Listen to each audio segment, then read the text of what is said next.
We're going to watch some Humanist report. He's got a new video out. This video came out 10 hours ago. So please subscribe to the Humanist report. Support him. He needs, it's his video. But I really want to take a look at this because this dude finds all the information, every single piece of information that tells you all the context. This dude finds it. Not only him, you got the Rational National and his other friends. These are some of the best journalists out there. Adam Abusala worked on President Biden's 2020 campaign in Battleground, Michigan. Yeah, I was working on Arab-American engagement, getting people out to vote for Biden. So committed that his Palestinian-American parents put Biden 2020 on his birthday cake that year. But today, as President Biden shows unwavering support for Israel in the wake of Hamas's terror attack, Abusala says he's devastated. Right now I have family in Palestine who's afraid for their lives, and Biden is doing nothing to stop it. I'm hurt for the betrayal that we feel from Biden, but I also feel like a little bit of guilt for what I've done. Imagine how this guy feels. He made his he. You just listened to part of a Meet the Press report by Shaquille Brewster, who confirmed He convinced his family to vote for Biden. And look where that got him. His family's trapped on the rubble in Gaza. And his family here, he feels super bad because he convinced them to vote for Biden. Imagine the shit you're going through. You probably literally feel like everything's your fault at that point. And Biden's letting many people like this down. Many. Including me, a Cuban American. And the reason why I feel this topic really gets to me is because Cuba is another of those countries that has a government that the United States will definitely doesn't like. And imagine if Cuba had some terrorist attack, right? Due to the blockades that it's been having. Because Cuba's been blockaded for over 60 years. Blockaded embargo for over 60 years. So literally during the coronavirus, Cubans couldn't bring in fucking needles for the coronavirus for vaccines. So Cubans can't bring in vaccines. They can barely bring in food. America's using this starvation tactic, hoping that the people will revolt and overthrow the Cuban government, because the Cuban government's bad, and that's all they'll say. They don't go beyond that. They don't go through the context. But they'll say the Cuban government's bad, therefore the people deserve to starve, and hope that they'll revolt and overthrow the Cuban government. Like you see this? They're starving the people. Hoping it's a CIA tactic, hoping that they'll overthrow the government. It doesn't work though. The government will always have itself. It'll always cover its bases. The government will always find food, fuel, everything. Hamas will find food for his fucking fighters. That is the first thing they're worrying about. Because without a fucking food and shit, your fighters aren't gonna fight for you. So how starving the people of Gaza, how is that gonna fucking destroy Hamas? And if anything, you are emboldening Hamas because you are starving the people, children growing up, looking at this fucking devastation, growing up in this environment, radicalizing them. You're radicalizing the youth and other people that are seeing their families blow up and shit. So if anything, you're emboldening Hamas, Israel's government, but Bibi Netanyahu and Ben Gvir and all these other fucking disgusting demons.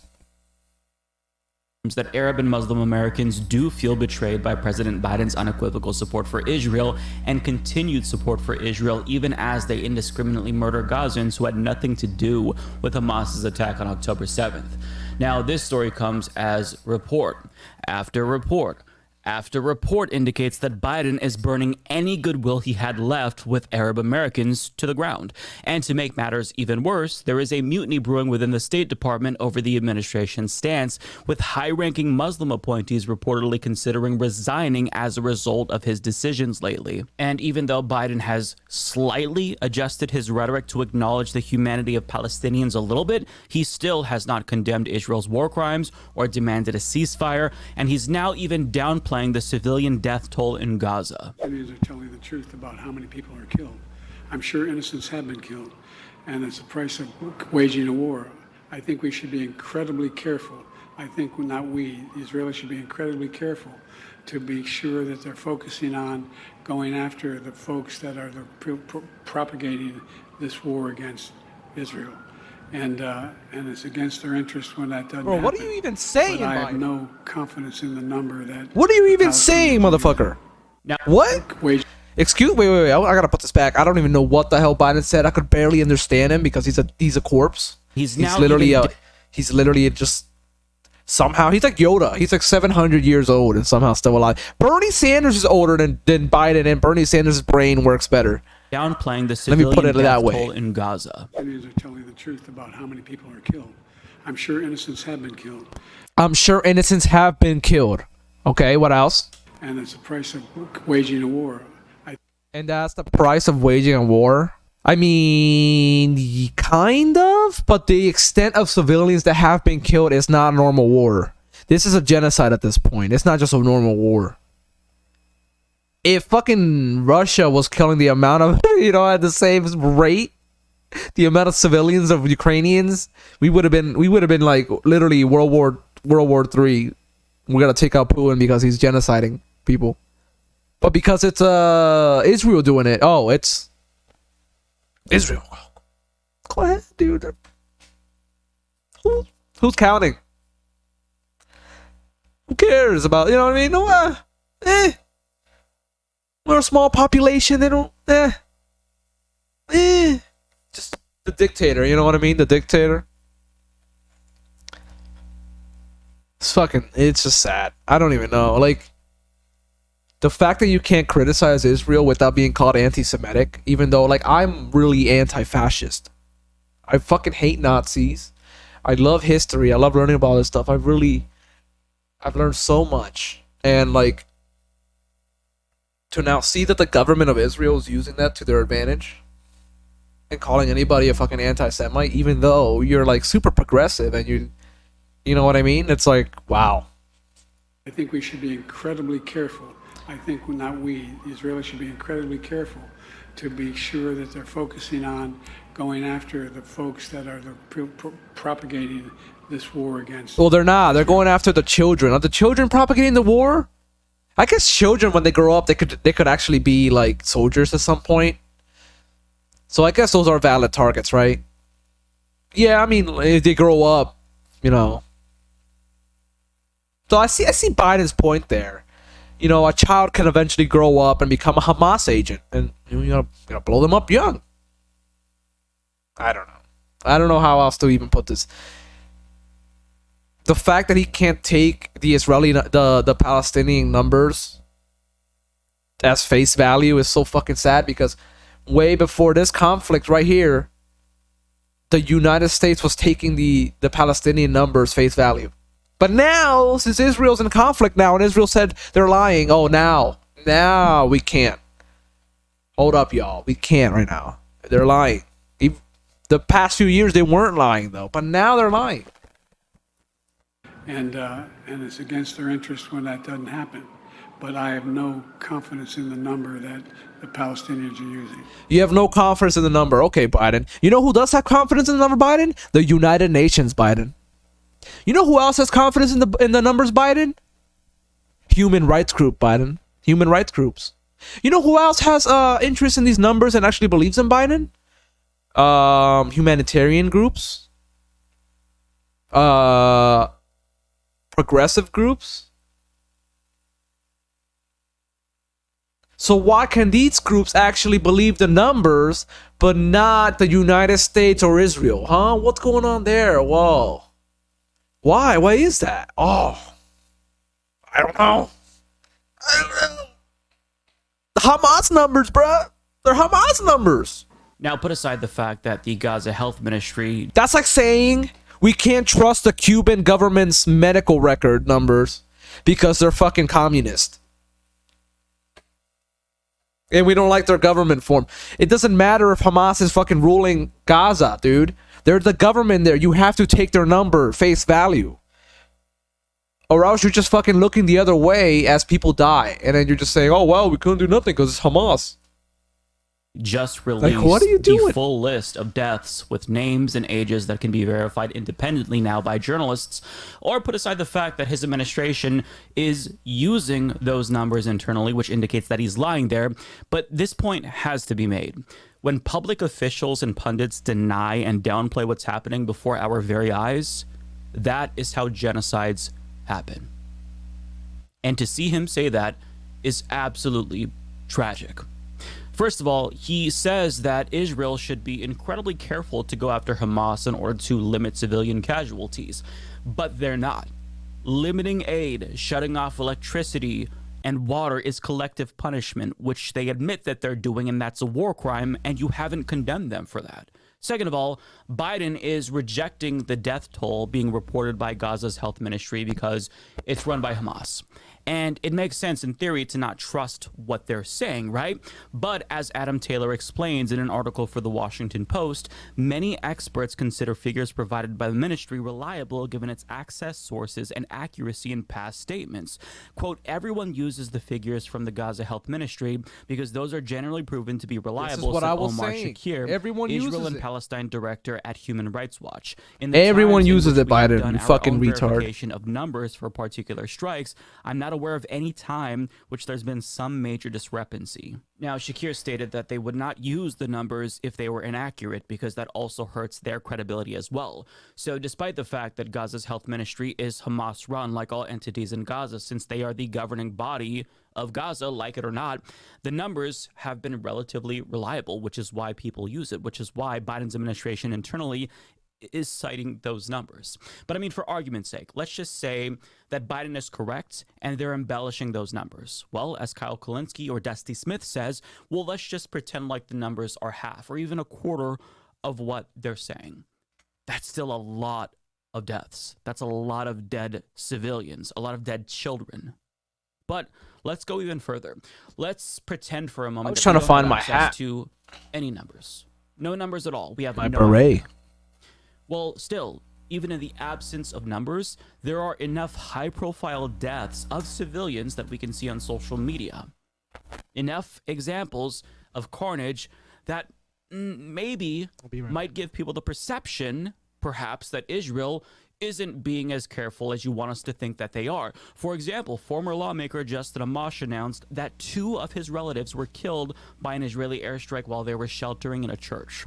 On top of that, moments after Secretary Blinken says he asked Qatari's prime minister to rein in Al Jazeera's coverage of the war in Gaza, an airstrike on the Nusayrat camp in central Gaza wiped out the entire immediate family of Al Jazeera's chief Gazan correspondent. His wife, his daughter, his son, his grandson, they were all killed. And they were taking refuge in this camp after they fled from northern Gaza following the IDF's evacuation order. And on top of that, when you look at satellite images taken before and after Israel's bombing campaign, you'd be naive to assume that this destruction isn't also accompanied by mass deaths. Guys, look at this fucking If destruction. Gazans are lucky enough to survive this, they will be permanently displaced. Look at Many of this them already fucking have been destruction, displaced, but I mean, guys. entire cities It's are being basically- leveled. We can see that. It's basically equivalent to a nuclear bomb.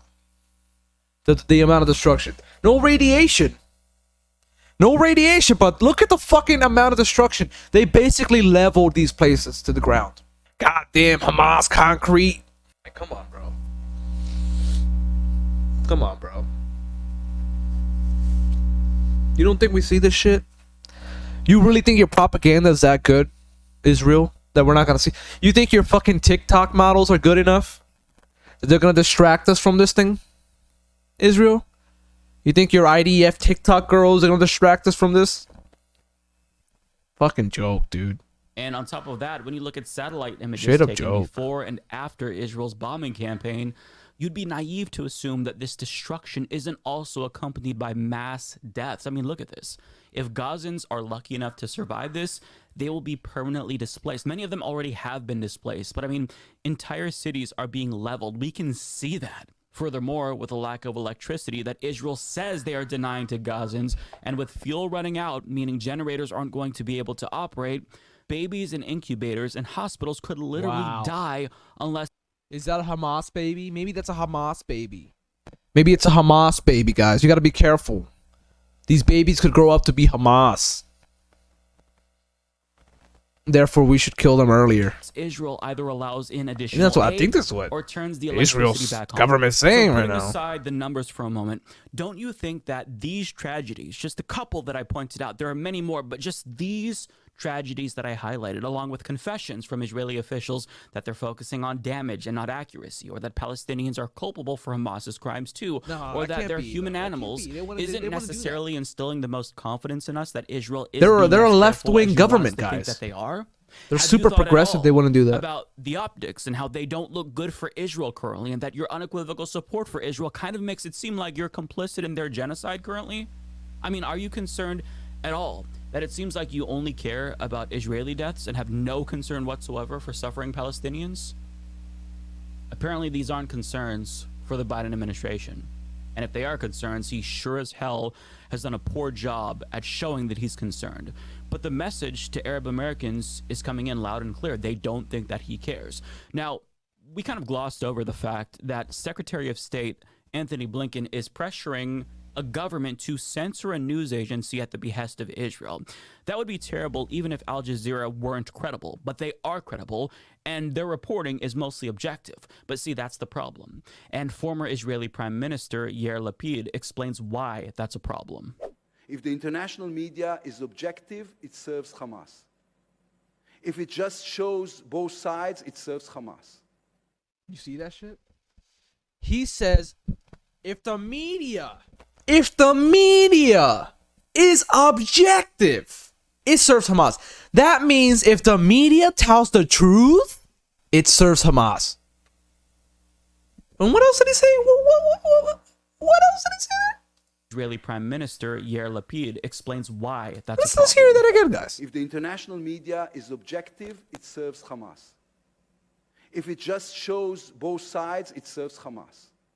In other words, support for... So if the international media is objective, it serves Hamas. And if it shows both sides, it serves Hamas. Wow, I wonder why if it shows both sides, it serves Hamas. Could Israel be on the wrong side? Could Israel really be fucking up right here? Could Israel really be on the wrong side of history right now? Because it said if you cover both sides, it's bad. So if both sides is bad, there's got to be a bad guy. Something's happening here. Look, Hamas is not a good guy, but they're using Hamas as an excuse. You guys see what I'm saying? They're using Hamas as an excuse to just bombard the entire of Gaza Strip, and they're gonna go beyond the Gaza Strip once they kill all these people and drive them out into the Sinai Desert. They're gonna take the West Bank. Trust me, they're gonna try to take the West Bank. And Biden needs to step the fuck in, man. Biden needs to step in because it's gonna lead to some like world war, dude. There's some crazy shit. For Israel hinges on media being explicitly biased in their favor, because if people actually saw the objective truth and the barbarity of Israel's war crimes, they just simply would not support it. So they have to lie to manufacture consent. They have to disseminate propaganda in order for the public to support their genocide in Gaza. And our government is assisting them with that narrative, even after these hypocrites attacked Trump for calling press the enemy of the people. But now it's perfectly fine if the Secretary of State pressures a government to censor a news agency that is doing good work. It's despicable. But I do want to get back to the NBC News report, because there's another clip that provides us with important insight that the Biden administration is apparently missing. They said that we had to save America from Donald Trump. And now we feel that we have to save Palestine from Joe Biden. More than 300,000 Americans from the Middle East call Michigan home. A state President Biden flipped in 2020 after Donald Trump won in 2016 by just 11,000 votes. And although not all Arab Americans are Muslim, an exit poll from the Council on American Islamic Relations showed nearly 70% of American Muslims backed Biden. We're predicting this could be another 2016. Nata Al-Houthi runs the Michigan chapter of a nonprofit that studies and works to increase the political engagement of American Muslims called Engage. 145,000 Michigan Muslims went out to vote in 2020. Biden needs the Muslim vote in order to win. Biden is and right now, himself over it doesn't look good. The White Biden House is and Biden's literally gonna campaign get Trump says they elected. are aware of the concerns and are working to Because address he's too them. afraid of stand up to Every Israel, innocent life the lost. government of Israel. We can't ignore the humanity of innocent Palestinians who only want to live in peace and have an opportunity. But the publisher of the Arab American News, who last year vocally backed Democrats in the midterms, is calling for his community to withdraw its support. Did you vote for Biden in 2020? Yes. Would you support his reelection? No. I've already made the decision, and we are not going to endorse him in the paper. It's not only disregard to our lives. In other words, there's an iceberg dead ahead, and Biden is sailing straight into it at full speed. And those aren't the only Arab Americans who've expressed profound disappointment with the Biden administration.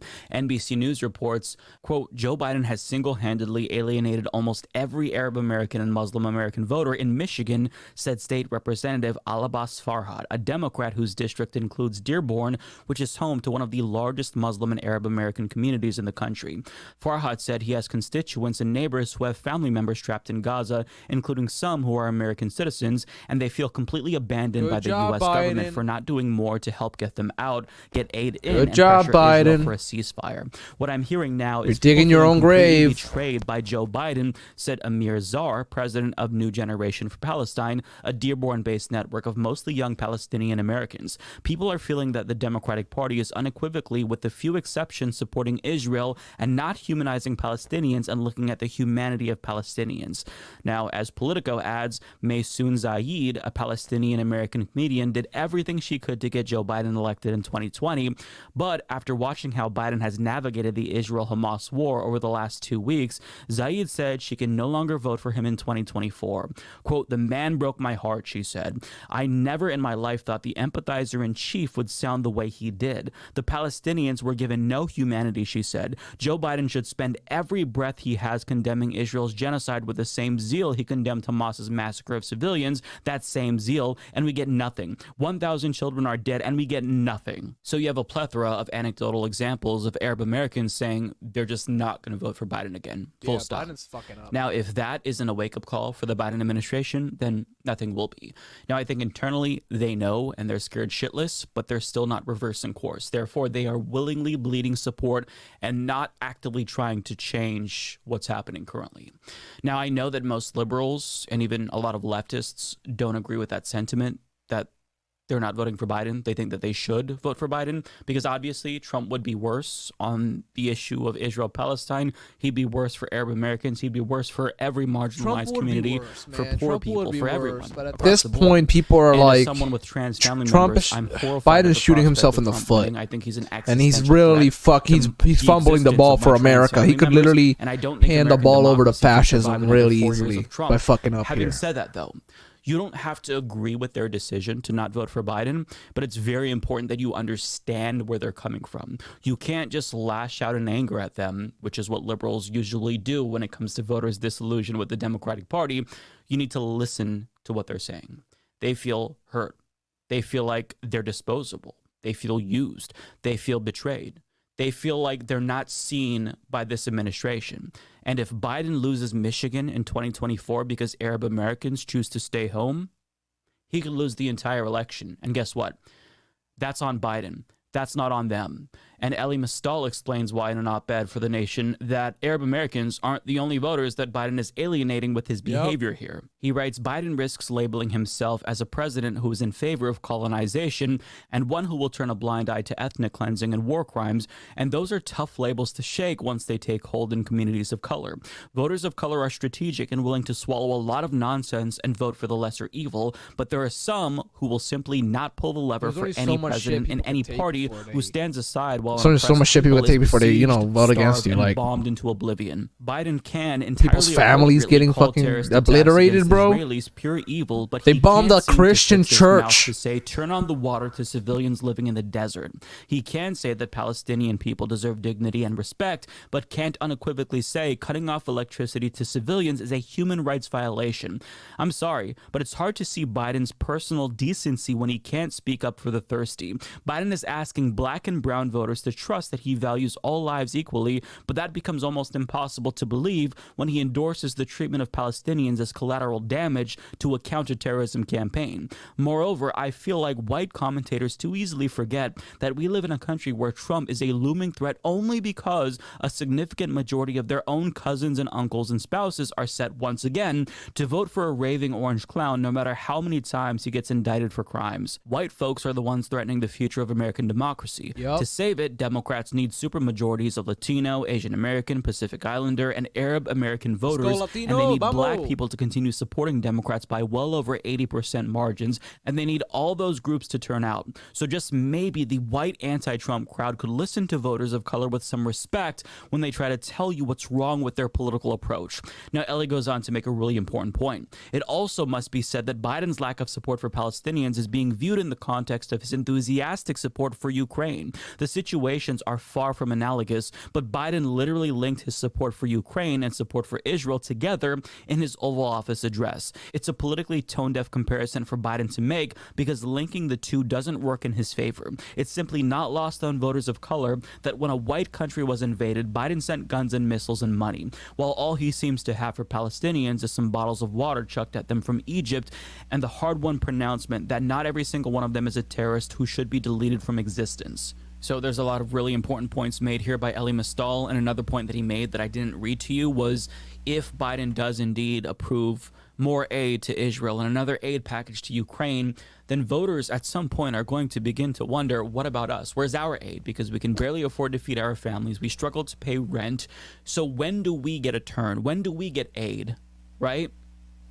And I think that that is something that he needs to address, but he doesn't seem concerned at all.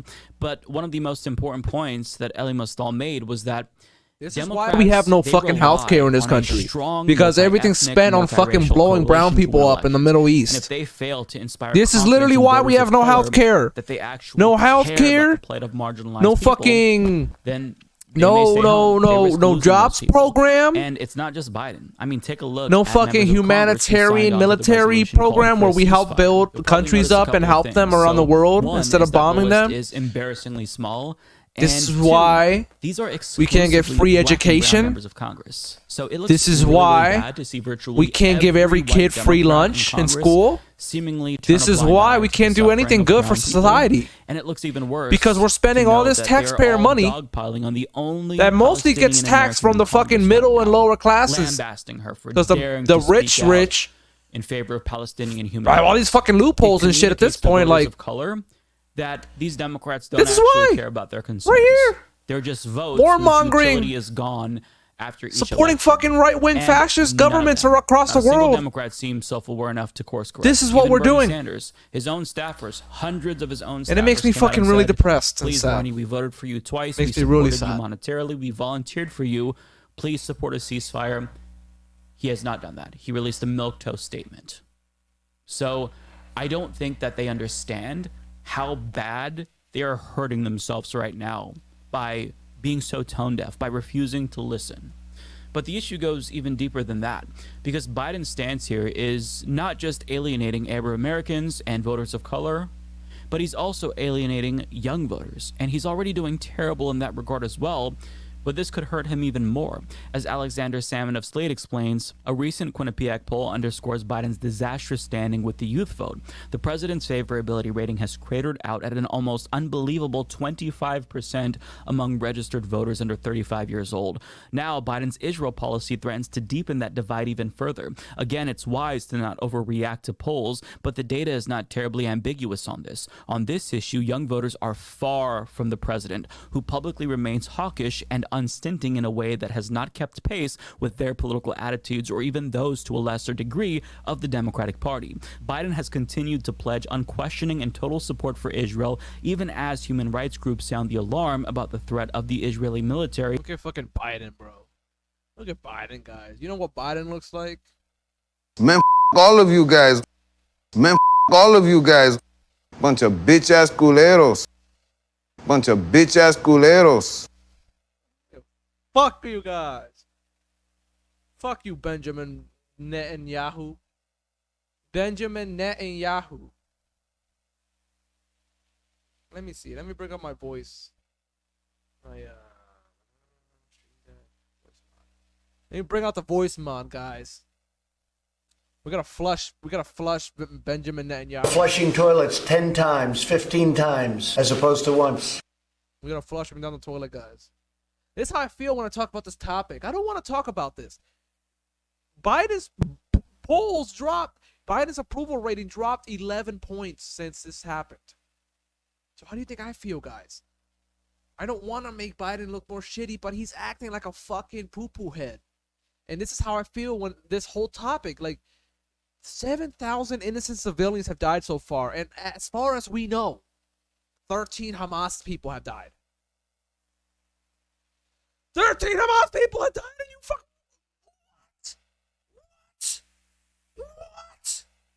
What?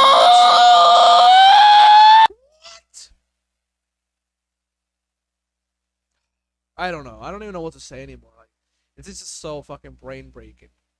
It's brain breaking. There's something about Netanyahu in here. Netanyahu, what do you have to say? What do you have to say to Alex Jones right now, Nick Fuentes and Ye? It was bad. It was bad for Trump to meet with Nick and Ye. Yeah. Kanye West is like mentally ill. But that was a funny, You know, I think Obama killed Palestinians.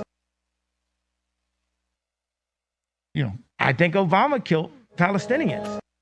I think so too, bro. I think Obama did kill some Palestinians. Committing Obama also killed an American girl, American citizen, by the way. ethnic cleansing against Palestinians, human rights groups' inability to deliver anything resembling sufficient aid to Gaza, and comments from Israeli military leaders that indicate a willingness to target civilians. Biden's Thursday night public address on the matter, which broadcast right around the same time that Israel was bombing one of the world's oldest churches, killing 16 people, was cheered by Fox News, which is not incidentally a youth outlet. But none of the ways that Biden has responded to the conflict have been received favorably by young Americans. That same Quinnipiac poll found that 51% of voters under 35 say they disapprove of the United States sending weapons and military support to Israel, a much higher figure than the 28% of Americans who oppose such a policy. Only 21% of voters under 35 say they approve of Biden's Israel policy. 42% of voters across all age brackets approve. A CBS News poll conducted last week came to an even starker conclusion. When asked if the U.S. should send weapons and supplies to Israel, 59% of respondents under 30 said it should not. An even more resounding 64% of those between the age of 30 and 44, a bracket more likely to vote that carries the whole millennial generation and part of Gen X, said the U.S. should not. So little by little, Biden is driving a wedge between him and the people that he needs the most to win in 2024. But he's not adjusting right now. And Simon also pointed out that young people were already disillusioned with Biden for restarting student loan payments without the $10,000 to $20,000 in promised cancellation. I mean, after the Supreme Court struck down his initial plan, he said he would pursue cancellation through his authority under the Higher Education Act. He's a liar. We've heard of course. nothing to this point. And of course. this Why would he tell the handling of the truth? issue certainly has not helped. And you've got to remember that millennials like myself, we grew up during the Bush years, so we're very sensitive when it comes to U.S. foreign policy, especially in the Middle East. So in response to 3,000 Americans dying on 9/11, we watched our government butcher more than 1 million Iraqis who had nothing to do with 9/11 in response. And now it feels like we're already watching history repeat itself. In response to the tragic attack in Israel on October 7th, thousands of Gazans just continues because America's such a fucking dumb country. We can't get it right. Over 1,000 children. Now the number we just is around can't. 2,000. So many young people are just not going to accept what Biden is doing. A lot of people aren't going to, including older people as well. Think about this, the gun rights, right? The gun rights. All these mass shootings, right? We're like, oh, we gotta take away, we're swimming in guns. We gotta take some guns away. People are like, oh, my freedoms to own a gun. You know, I need a gun because then I gotta protect my family from other people with guns. And we're like, motherfucker, if you have less guns, there won't be people with guns coming to your house to get your guns or your shit. But they're like, oh, my freedom, my rights. It's like, oh my God, you can't do shit because these dumb motherfuckers out there. Well, because people, they just scream my rights as soon as you try to help somebody or try to help the world in some way. In broader conflict in the Middle East, it's going to be even They had worse. fucking muskets at the time. They had Now, muskets. A Gallup poll released on the 26th also found that his approval among Democrats dropped When by they wrote that 11 shit. points, which is a stunning new low for his presidency, and it's a huge red flag. And correlation doesn't necessarily equal causation, so we can't definitively say that They didn't know drop what that a we're fucking seeing M- is M- specifically due to what his is it, mishandling M4? of this Whatever the fuck situation. it is, a semi-automatic But one? it's not unreasonable to think that it could They don't know what a contribute to that. pistol is. They It's didn't not know you could carry a unreasonable to little assume that he musket- should a right little now musket in your pocket, start to win dude? back the voters They didn't know that he that lost. with multiple fucking rounds. So and I you need don't to be gotta very put the blunt when I powder say in? this. Biden's inhumane, one-sided response to Israel's war in Gaza could literally cost him the election, and Yep. as a result, kill democracy in the United States permanently. Yep. He's playing with This fire. is serious. He needs to take this serious. But he is fucking up royally right now and doesn't understand that he has to reverse course. Otherwise, we're all going to pay for his mishandling, Good his job, genocidal Biden. rhetoric here. But the good news is that it's not too late to turn it around. We can still save democracy. But it's going to require Biden to actually fucking try for a change. And he can start by being more like the 1986 version of Biden, who grilled then President Ronald Reagan, Secretary of State, Remember, over Nelson South African Mandela apartheid. said that. So I will leave you with that. Nelson What Mandela said disturbs me that more than the Israel was an policy that you call a apartheid policy state. is the rationale for the policy. Listen to Biden. The rationale for the policy. You set out 4 principles that you adhere to, and then and I will go over them in a moment. Then you say on page 14, we must not become part of South Africa's problem. We must remain part of their solution. We must not aim to impose ourselves, our solutions, our favorites in South Africa. Damn it, we have favorites in South Africa. The favorites in South Africa are the people who are being repressed by that ugly white regime. We have favorites. Our loyalty is not to South Africa, it's to South Africans. And the South Africans are majority black, and they are being excoriated. Amen. It is Amen. not to some stupid puppet government. Amen. Over there. It is not to the Afrikaners. Where's this Biden at? We have no loyalty to them. We have no loyalty to South Africa, to South Africans. Where's this Biden at? I mean, I listen to this rationale, first of all. It is the leaders of South Africa and their people, black and white, who have the majority responsibility. They must rise to it. Well, they are rising to it. They're Is he rising fighting for to it. apartheid? The only thing left available now with that repulsive, repugnant regime of Afrikaners there. And it's the only way they have. They've tried everything for the last 20 years. They begged, what they date is borrowed, this? they 19 what? crawled, and now they're taking up arms. The second thing, progress toward peace requires a timetable. Timetable, elimination of apartheid. What's our timetable? What are we saying to that repugnant regime? Are we saying you've got 20 days, 20 months, 20 years? We ask them to put up a timetable. What's our timetable? These people are being crushed. And we're sitting here with the same kind of rhetoric. The same thing we heard. We heard go slow. We heard we have to take care of the problem afterwards. We heard we can't impose. You are totally misconstruing Let me read the in my- testimony that I gave. Read first. Furthermore, Senator, let me say that I hate to hear a senator of the United States calling for violence. I'm not calling That's for violence. what you're doing. I That hate is to hear. exactly what you're doing. I hate to hear an administration and a Secretary of State refusing to act on a morally abhorrent point. I hate to hear this country. I'm ashamed that this country puts out a policy like this that says nothing. Hey, where the fuck is that Biden at? Did that Biden like get sucked into a fucking wormhole and just vanish? That Biden's just gone. It's the Alzheimer's. I think the Alzheimer's sitting in. He's too old, like I said. I don't know what's going on there. But let's move on. Thank you, Humanist Report. Please subscribe to the Humanist Report. I love watching him. He is one of my news sources. He's good. He's very good. What is this? What do you expect me to do? Fix it? I'm only 10. I can't even do anything this morning. I just want to be a doctor or anything to help my people, but I can't. I'm just a kid. I don't even know what to do. But like, I get scared, but not really that much. I